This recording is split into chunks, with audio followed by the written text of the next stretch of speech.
ఓం సాయిరామ్. సాయి భక్తులందరికీ నమస్కారం అండి. సాయినాథన్ దయ వల్ల అందరూ కూడా ఎక్కడున్నా సుఖంగా సంతోషంగా ఎప్పుడు కూడా అష్టైశ్వర్య ఆరోగ్య అభివృద్ధితో ఉండాలని చెప్పి బాబాగారి తరపున నేను కూడా కోరుకుంటున్నాను. ఈరోజు వీడియోలో సాయి పిలుపు ద్వారా మనకు వచ్చినటువంటి సందేశం ఏంటి, బాబాగారు మనతో ఎలాంటి సందేశాన్ని అందించాలనుకుంటున్నారంటే, నాపై పూర్తి గౌరవంతో నేను చెప్పే ఈ సందేశాన్ని విను.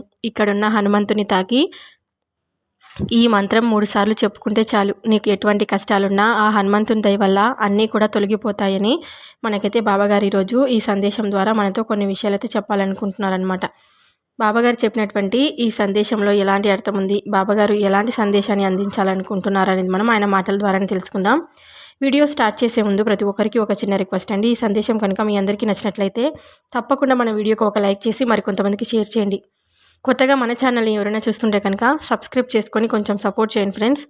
ఇప్పుడు బాబాగారి సందేశాన్ని విందామా మరి. తల్లి, ఈ శుభవార్త వింటే నువ్వు ఆనందంతో గంతులు వేస్తావు. ఎందుకంటే ఇటువంటి శుభవార్త విని నువ్వు చాలా సంవత్సరాలైంది, మరలా ఇప్పుడు వింటున్నావు, ఇక వింటూనే ఉంటావు. శుభవార్త ఏంటంటే, నీకు మహారాజయోగం వచ్చింది. ఇక చెప్పేదేముంది, సకలం సిద్ధిస్తాయి. ఎన్ని సంవత్సరాలైంది తల్లి నువ్వు మనసారా నవ్వి, కంటి నిండా నిద్రపోయి, కడుపు నిండా తిని, నీకు నువ్వుగా చేసిన ఒక పొరపాటు పనికి సర్వస్వం కోల్పోయి కుటుంబాన్ని పోషించలేని స్థితికి వచ్చేశావు. అయినా వారి దగ్గర కానీ వారి దగ్గర అప్పులు చేసి చులకనయ్యావు. గౌరవ మర్యాదలు పోగొట్టుకున్నావు. చివరికి ఇంట్లో భార్యకు కూడా అబద్ధాలు చెబుతూ బతకవలసిన పరిస్థితి వచ్చింది నీకు. అందువల్ల మీ ఇద్దరి మధ్యన అగాధమే ఏర్పడింది. ఆయనను ఈ పరిస్థితులన్నీ చక్కబడతాయని ఇద్దరు కూడా నమ్మకంతో కలిసే ఉన్నారు. మీ మధ్య వచ్చిన గొడవలు ధనం పోగొట్టుకోవడం వల్ల కాదు, నీవు ప్రవర్తించే ప్రవర్తన వల్ల వచ్చినవి. మీ ఇంట్లో వారితో సఖ్యతగా ఉండలేకపోయావు. ఎలాంటి పరిస్థితుల్లో అయినా భార్య పిల్లలతో అన్యోన్యంగా ఉంటే నీవు ఎప్పుడో ఈ విషమ పరిస్థితుల నుండి బయటపడేవాడివి. కానీ నువ్వు చేసిన పొరపాటు పని వలన కోల్పోయిన ధనం ఆస్తులు గురించి వారు నిన్ను ప్రశ్నిస్తారేమోనని భయంతో వారిని దూరం పెట్టావు. కానీ వారు నిన్ను ఎల్లప్పుడూ గౌరవిస్తూనే గౌరవ మర్యాదలతోనే చూసుకున్నారు. నిన్ను కాస్తైనా కుదుట పడేలా చేయడానికి వారికి చేయగలిగిన పనులు చేస్తూ నీకు ఎంతో కొంత భారం తగ్గించారు. కానీ నువ్వు నీ తప్పులు కప్పి పెట్టుకోవడానికి వారిని చీదరించుకుంటూ ఉన్నావు. అదే నువ్వు చేసిన పెద్ద తప్పు. ఈ పద్ధతి మార్చుకో. వారి మనసులో కూడా నీ మీద ద్వేషం పెరిగితే ఇకపై ఎప్పుడు నీతో మాట్లాడేందుకు ప్రయత్నం చెయ్యరు. వారికి నువ్వు ఇప్పటి వరకు ఏ సరదా సంతోషాలు తీర్చలేదు. నువ్వు చేసింది ఏదైనా వారిని ఉన్నత స్థానంలో ఉంచాలనే కదా. కానీ నీ యొక్క దురదృష్టం నిన్ను ధనహీనుడిని చేసింది. కనీసం ఖరీదు కట్టలేరని ప్రేమను కూడా ఇవ్వలేకపోయావు. వారు నీ నుండి కోరుకునేది ప్రేమ మాత్రమే. ఇక నుండి నీకు పట్టిన ఈ రాజయోగం వలన నీవు పోగొట్టుకున్న ఆస్తిపాస్తులే కాదు, అంతకు మించి ఎన్నో రెట్లు సంపద నీకు కలుగుతుంది. ఇకనైనా నీ భార్య బిడ్డలతో ఆప్యాయంగా ఉండు. మనస్సులో ఉన్న నీ ప్రేమని అంతా వారికి పంచు. ఎల్లప్పుడూ నీకు తోడుగా ఉండేవారు వారే కదా. వారి సరదా సంతోషాలు కూడా నీవు తీర్చగలవు. ఎందుకంటే నీకు పట్టిన రాజయోగం మామూలుది కాదు, నిన్ను ఎంతో ఉన్నత స్థాయికి తీసుకెళ్తుంది. ఇక జన్మలో నీకు ధనానికి ఎలాంటి లోటు ఉండదు, రాజభోగాలకు లోటు ఉండదు, గౌరవ మర్యాదలకు లోటు ఉండదు. ధనం నీ చేతికి అందిన వెంటనే ముందుగా అప్పులు మొత్తం తొలగించుకో. తర్వాత నివసించేందుకు నీకు నచ్చిన గృహం కట్టుకో. ఎందుకంటే ఇక నుంచి నీకు స్వగృహం ఉండాల్సిందే. వయసు పెరిగే కొద్దీ మనకు కొన్ని సమకూర్చుకోవాలి కదా, అందులో గృహం ఒకటి. అలాగే ధనం కూడా. ఎందుకంటే ఈ రెండు ఉంటే ప్రశాంతత వస్తుంది. అలాగే స్నేహితులు కూడా ఉండాలి. అలాగే నీ ఆపద సమయంలో నీ భార్య నీ కోసం త్యాగం చేసినవన్నీ ఆమెకు తిరిగి ఇచ్చేసేయి. ఆమెను గౌరవించడం నేర్చుకుంటే నీకు జీవితంలో ఎదురే ఉండదు. నువ్వు బాగుండాలని కోరుకునేది నీ జీవితంలో ఇద్దరే ఉంటారు. ఒకరు నిన్ను కన్న తల్లి, ఇంకొకరు నీ భార్య. వాళ్ళకి నీ పట్ల ఎటువంటి స్వార్థం లేని మనసు కలిగి ఉంటుంది. అలాగే ఎప్పుడు కూడా వాళ్ళను బాధ పెట్టాలనే ఆలోచన మాత్రం ఎప్పటికీ రానిచ్చుకోవద్దు. ఎప్పుడు కూడా నువ్వు సంతోషంగా ఉండాలని నేను నీకు చెప్తూ ఉంటాను. సమస్త సిరి సంపదలు కలిగి ఆయురారోగ్య ఐశ్వర్యాలతో తులతూగుతూ నీ యొక్క కుటుంబంతో కలిసి సంతోషంగా గడపాలని నా ఆశీస్సులు నీకు ఎప్పుడూ ఉంటాయని తెలుపుతూ ఉంటాను. నేను నీకు ఈరోజు ఒక మంత్రాన్ని తెలియపరచడానికి వచ్చాను. ఆ మంత్రం కనుక చెప్పుకుంటే నీకు ఇప్పుడు కలిగిన రాజయోగం ఇంకా ముందుకు ఎంతో సంతోషంగా 1000 రెట్లు ఉండేలాగా చేస్తుంది. ఎప్పుడు కూడా నీకు ఆపద సమయంలో ఇప్పుడు నేను చెప్పినటువంటి ఈ హనుమంతుని మంత్రం చెప్పుకుంటే చాలు, నీకు ఖచ్చితంగా సకల శుభాలు కలిగి ఆయురారోగ్య ఐశ్వర్యాలతో ఎప్పుడు సంతోషంగా ఉంటావు. ఈ మంత్రాన్ని మంగళవారం రోజు కానీ శనివారం రోజు కానీ నేను చెప్పిన విధంగా రోజులో అంటే నువ్వు ప్రశాంతంగా ఉండే సమయంలో 3 సార్లు చెప్పుకుని నీ సంకల్పాన్ని ముందుగా తెలియపరచుకొని ఆ మంత్రాన్ని చదివితే చాలు, నీకు అన్నీ కూడా సకల శుభాలు చేకూరుతాయి. ఇప్పుడు ఆ మంత్రం ఏమిటంటే చెప్తాను, శ్రద్ధగా వినండి. ఓం నమః హనుమంతాయ ఆవేశాయ ఆవేశాయ స్వాహ. ఓం నమః హనుమంతాయ ఆవేశాయ ఆవేశాయ స్వాహ అని ఈ మంత్రాన్ని మీరు ప్రతిరోజు కాకపోయినా మంగళవారం కానీ లేదా శనివారం రోజు కానీ 3 సార్లు చదువుకుంటే చాలు. మీరు గుడికి వెళ్ళలేకపోయినా పర్లేదు, ఇంట్లోనే హనుమంతుని ఫోటో కానీ విగ్రహం ముందు కానీ కూర్చొని ప్రశాంతంగా ఈ మంత్రాన్ని 3 సార్లు మనసులో చదువుకుంటూ మీ సంకల్పాన్ని హనుమంతునికి చెప్పుకుంటే చాలు. ఖచ్చితంగా మీరు అనుకున్న కోరిక ఏదైతే ఉందో అవన్నీ కూడా మీకు జరిగి ఎప్పుడు కూడా సంతోషంగా మీ జీవితాన్ని అనుభవిస్తారు అని బాబాగారైతే మనకు ఈరోజు ఈ మంత్రం ద్వారా తెలియపరిచారండి. ఎప్పుడు కూడా సంతోషంగా ఉండాలని మీకు నేను తెలియపరుస్తూ ఉంటాను. నువ్వు ఎంతో శక్తివంతురాలివి, నీలో శక్తి అంతా నిగూఢంగా ఉంది. నువ్వు దానిని గ్రహించి అమలులో పెడితే నీకు భవిష్యత్ బంగారుమయంగా ఉంటుంది.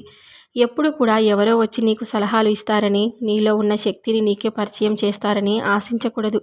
ముందుగా నిన్ను నువ్వు నమ్ముకోవాలి. నీ అవసరాలు ఏంటో నీకు తెలుసు, నీ బాధ్యతలేంటో కూడా నీకు తెలుసు. నీ కుటుంబంలో నీ భర్తకు కానీ నీ పిల్లలకు కానీ నువ్వు ఏదైతే అందివ్వాలనుకుంటున్నావో అది ఎల్లప్పుడూ మనసులో గుర్తుపెట్టుకో. అలా గుర్తుపెట్టుకున్నప్పుడు మాత్రమే నువ్వు చేసే పనిలో అలసట చెందకుండా ముందుకు సాగగలుగుతావు. చిన్న చిన్న వాటిని నీరు గారిపోవడం అన్నది తగదు. నీకు నేను ప్రత్యేకంగా చెప్పేది ఏమీ లేదమ్మా, ఎందుకంటే నీ జీవితంలో నువ్వు అన్ని రకాలైన కష్ట నష్టాలు చూశావు, అనుభవించావు కూడా. ఇప్పుడు ఇకపై నువ్వు నీ కుటుంబాన్ని తీర్చిదిద్దాలని అనుకుంటున్నావు. నీకు వచ్చిన కష్ట నష్టాలన్నీ తొలగించాలని ప్రయత్నం చేస్తున్నావు. ఆ ప్రయత్నం చేస్తున్నప్పుడు మధ్య మధ్యలో నువ్వు అనుకున్నట్లుగా జరగకపోతే నిరాశపడి కృంగిపోతున్నావు. అసలు అటువంటి నిరాశ అన్నది నీ చుట్టుపక్కలకు రానివ్వకు. నువ్వు ఎప్పుడు కూడా ఎంతో ఉత్సాహంగా నేను అనుకున్న ప్రతి పని విజయవంతం అవుతుంది అని గట్టి నమ్మకంతో ఉండు. ఆ నమ్మకమే నిన్ను ముందుకు నడిపిస్తుంది. నువ్వు కోరుకున్నట్లుగానే నీకు మంచి ఫలితాలు వస్తాయి. ఆ ఫలితాల ద్వారా నీకు సంపాదన కూడా చాలా పెరుగుతుంది. ఎప్పుడైతే నీకు ధనం రాబడి మొదలవుతుందో నీ కష్టాలన్నీ కూడా తొలగిపోతూ ఉంటాయి. ఎందుకంటే ఇప్పుడున్న ఈ పరిస్థితుల్లో నీకు అవసరమైనది ధనం. నువ్వు ఆశించినట్టుగానే ధనం లభిస్తుంది. నువ్వు మాత్రం కృషి చేయడం ఆపవద్దు.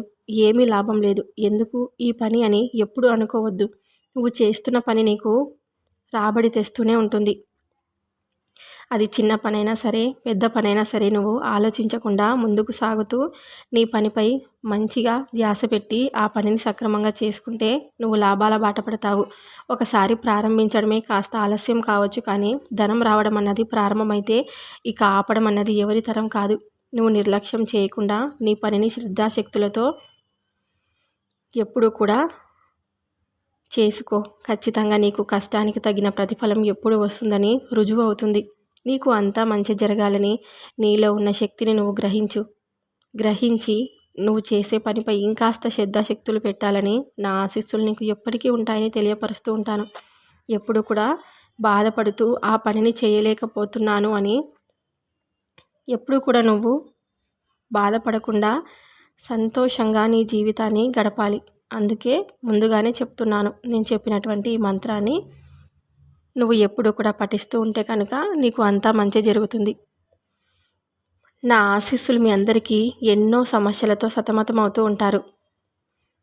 ఆ సమస్యల నుండి బయటపడవేయమని నన్ను కోరుకుంటూ ఉంటారు కూడా. ఒక్కొక్కరికి పాపకర్మలు పోయే సమయంలో వారు నన్ను ప్రార్థించగానే వారికున్న సమస్యలన్నీ పటాపంచలైపోతాయి. అప్పటి నుండి వారు సుఖంగా జీవిస్తారు. అది చూసిన వారు అనుకుంటారు, బాబా మమ్మల్ని పట్టించుకోవడం లేదు, వారికి అడగగానే అన్నీ చేశారు అని. మేము ఎన్నో ఏళ్ల నుంచి కోరుకుంటున్నా మాకు ఏ విధమైన సహాయం అందడం లేదు అంటూ నన్ను నిందిస్తూ ఉంటారు. చూడండమ్మా, నాకు మీరందరూ ప్రియమైన బిడ్డలే. మీలో అందరూ మంచి మనసున్న వారే ఉండరు. కొందరు చెడు వ్యసనాలు, చెడు పనులు చేసి చెడు మార్గాల్లో నడిచేవారు కూడా ఉంటారు. వారు నన్ను పూజించినా పూజించకపోయినా వారే కాదు, ఈ లోకంలో ఎవరైనా సరే నన్ను పూజించినా పూజించలేకపోయినా వారందరూ కూడా నాకు అత్యంత ప్రియమైన బిడ్డలే. నేను అందరి మీద ఒకే రకమైన ప్రేమాభిమానమే చూపిస్తాను. కానీ మీకున్న పాపకర్మలు పూర్తయ్యే వరకు మీకు నేను రక్షణ కల్పించాలని, మీరు కోరుకున్న కోరికలు నెరవేర్చడానికి, మీ పాపకర్మల నుండి మిమ్మల్ని తప్పించుకోవడానికి నేను శతవిధాల ప్రయత్నం చేస్తూనే ఉంటాను. ఎప్పుడు కూడా నన్ను మీరు నిందించకండి. మీకు ఈరోజు ఆ పని జరగలేదు అంటే రేపటి రోజున ఎంతో మంచి పనులు జరుగుతాయని అర్థం చేసుకోండి. ఒక్కొక్కసారి ఆ ప్రయత్నం ఫలిస్తుంది. అది ఎలాగంటే, మీరు మితిమీరిన బాధలు పడుతూ ఉంటారు. ఆ బాధలు భరించలేని స్థాయిలో ఉన్నప్పుడు నేను ఎంతో తపస్సు చేసి మీ పాపకర్మలను నేను తీసుకుంటాను. అది ఎలాగంటే, మీరు ఎంతో కష్టపడతారు, ఎన్నో ప్రయత్నాలు చేస్తారు. అలపెరగక కష్టించినా సరే మీలో కొందరికి ఏ విధమైన ప్రతిఫలం అనేది ఉండదు. అటువంటి వారికి నేను వారి పాపకర్మలు స్వీకరించి వారికి ఉన్న చెడు రోజులన్నీ తీసివేసి మంచి రోజులు అనేటివి ఇస్తూ ఉంటాను. మిగిలిన వారికి వారు చేస్తున్న పనులు విజయవంతం అవడానికి నా వంతుగా నేను కృషి చేస్తాను. వారికి ఉన్న ఏ కష్టమైనా సరే తొలగించుకునేందుకు కష్టపడే వారికి శక్తినిస్తాను, ఆలోచనను కూడా ఇస్తాను. మీలోని ఒకరు పుట్టిన నాటి నుండి కష్టాలే. తల్లి భగవంతుని సన్నిధికి చేరింది. తండ్రి పట్టించుకోలేదు. ఎంతో కష్టపడి విద్యావంతుడై ఉద్యోగస్తుడైన అతి కష్టం మీద అతనికి పూట గడుస్తుంటే తప్ప ఏ విధమైన సంతోషం అనేదే లేదు. రోజు రోజుకి పరిస్థితి దిగజారిపోతూనే ఉంది, కానీ ఎదుగుదల లేదు. ఎటువంటి చెడు అలవాట్లు లేకపోయినా రూపాయి దాచిపెట్టుకోనంత ఎందుకని ఇలా జరిగింది? అలాంటి వారే కదా ఇంకా మంచి స్థాయిలో ఉండాలి. మరి ఎందుకు ఇలా ఉన్నాడు అంటే కారణం పాపకర్మలు. అతను చేసుకున్న ముందు జన్మలో పాపకర్మలు చాలా భయంకరమైనవిగా ఉంటాయి. అతని సర్వస్వమంతా కోల్పోయి చాలా బాధను అనుభవిస్తూ ఉంటారు. అతను ఎంతో మహాపాపం చేసి ఉంటాడు. ఈ జన్మలో అతను చాలా మంచివాడు అవ్వచ్చు, కానీ ఆ జన్మ పాపకర్మలు అనుభవించాలి కదా, అవి అనుభవిస్తూ ఉంటాడు. అయితే అతనికి త్వరలోనే మంచి రోజులు రాబోతున్నాయి. ఎందుకంటే అతని వయసు సగం ఈ పాపకర్మలు అనుభవిస్తూనే గడిపాడు. అంటే అతను కర్మలు మొత్తం పూర్తయిపోయాయి. ఇక అతనికి ఎటువంటి ఇబ్బంది ఉండదు. అతను కోరుకున్నట్లు అంతా మారిపోతుంది. అతను ఇన్ని రోజుల పాటు పడిన కష్టానికి ఫలితం ఇప్పుడు కనిపించబోతుంది. అతను ఒక ఉన్నత స్థాయికి వెళ్తాడు. మనస్సు రీత్యా ఎంతో మంచివాడు కాకపోతే అతను కర్మల వల్ల ఇప్పటి వరకు అందరిలో అవమానాలు పొందాడు. రేపటి నుండి అతను ఎంతో ఉన్నతంగా ఎదుగుతాడు. పట్టిందల్లా బంగారమే అవుతుంది. నేను ఎందుకు ఈ విషయం చెప్తున్నానంటే నా బిడ్డలందరికీ చెప్పాలి కదా, అది నా బాధ్యత. ఓర్పుగా ఉంటే ఎంతో మంచి జరుగుతుంది. మనం ఏదైనా ఆపద వచ్చినప్పుడు ముందు ప్రశాంతంగా ఓర్పుగా ఉండాలి. మన పని మనం చేసుకుంటూ ఉంటే కొన్ని రోజులు ఆలస్యం అవ్వచ్చు. ఈ లోపున మనం ఎన్నో కష్టాలు పడతాం, ఎన్నో అవమానాలు పడతాం. అయినా కానీ మన ఓర్పు మనల్ని రక్షిస్తుంది. ఎవరికి సమయం వచ్చినప్పుడు వారికి రక్షించేందుకు నేను ఎప్పుడూ సిద్ధంగానే ఉంటాను. మీకు నా యొక్క రక్షణ ఎల్లప్పుడూ ఉంటుందని మాటిస్తున్నాను. మీరందరూ సహనం ఓర్పుతో వర్ధిల్లాలని ఆశిస్తున్నాను. ఎప్పుడూ కూడా మీరందరూ సంతోషంగా ఉంటారని మాటిస్తున్నాను అని బాబాగారు అయితే మనకు ఈరోజు ఈ సందేశం ద్వారా మనతో చాలా విషయాలు చెప్పారు కదండి. బాబాగారు చెప్పినటువంటి ఈ సందేశం మీ అందరికీ నచ్చుంటుందని అనుకుంటున్నాను. నచ్చితే కనుక తప్పకుండా మన వీడియోకి ఒక లైక్ చేసి మరికొంతమందికి షేర్ చేయండి ఫ్రెండ్స్. కొత్తగా మన ఛానల్ని ఎవరైనా చూస్తుంటే కనుక సాయి పిలుపు పక్కన రెడ్ కలర్లో సబ్స్క్రైబ్ అనే బటన్ ఉంటుంది. దాన్ని క్లిక్ చేస్తే పక్కనే ఆల్ అనే గంట సింబల్ కూడా వస్తుందన్నమాట. దాన్ని కూడా క్లిక్ చేస్తేనే మీకు ఆల్ నోటిఫికేషన్ వస్తుంది. అప్పుడు నేను బాబాగారి కొత్త వీడియో ఎప్పుడు పెట్టినా కూడా మీకు ఫస్ట్ నోటిఫికేషన్ రూపంలో మీ మొబైల్ దాకా వస్తుందన్నమాట. అప్పుడు బాబాగారు చెప్పినటువంటి సందేశాలన్నీ చక్కగా వినొచ్చు. బాబాగారి పరిహారాలు కానీ మంత్రాలు కానీ అన్నీ కూడా పాటించవచ్చు అనమాట. సాయంత్రం సాయి పిలుపు ద్వారా వచ్చే సందేశంతో ప్రతి ఒక్కరూ మళ్ళీ కలుద్దాం. అంతవరకు బాబాగారి ఆశీర్వాదం అందరి కుటుంబాలపై ఉండాలని చెప్పి నేను మనస్ఫూర్తిగా కోరుకుంటూ ఇంకా ఈ వీడియో అనేది ఎండ్ చేస్తున్నాను. సర్వే జన సుఖినో భవంతు. ఓం సాయిరామ్.